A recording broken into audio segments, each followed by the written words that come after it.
money at the casino?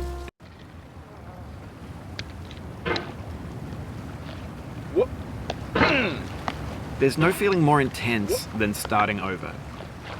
If you deleted your homework the day before it was due, as I have, or if you left your wallet at home and you have to go back after spending an hour in the commute. If you won some money at the casino and then put all your winnings on red but it came up black.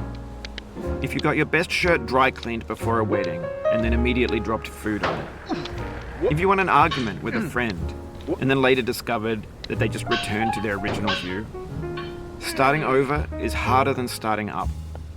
If you're not ready for that, like if you've already had a bad day, then what you're about to go through might be too much. Feel free to go away and come back.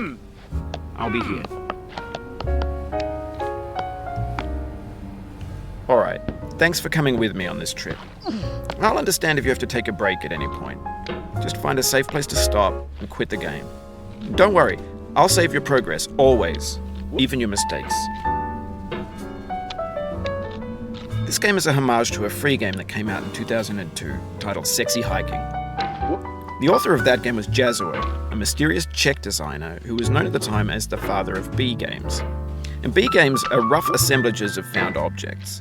Designers slap them together very quickly and freely, and they're often too rough and unfriendly to gain much of a following. They're built more for the joy of building them than as polished products. In a certain way, Sexy Hiking is the perfect embodiment of a B game. It's built almost entirely out of found and recycled parts, and it's one of the most unusual and unfriendly games of its time. In it, your task is simply to drag yourself up a mountain with a hammer.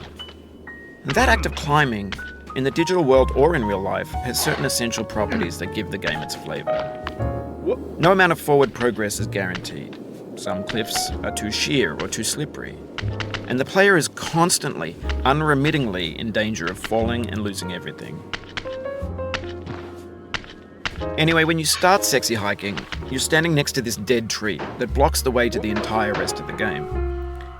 It might take you an hour to get over that tree, and a lot of people never got past it. You prod and you poke at it, exploring the limits of your reach and your strength, trying to find a way up and over. And there's a sense of truth in that lack of compromise. Most obstacles in video game worlds are fake. You can be completely confident in your ability to get through them once you have the correct method or the correct equipment or just by spending enough time. In that sense, every pixelated obstacle in Sexy Hiking is real. The obstacles in Sexy Hiking are unyielding, and that makes the game uniquely frustrating.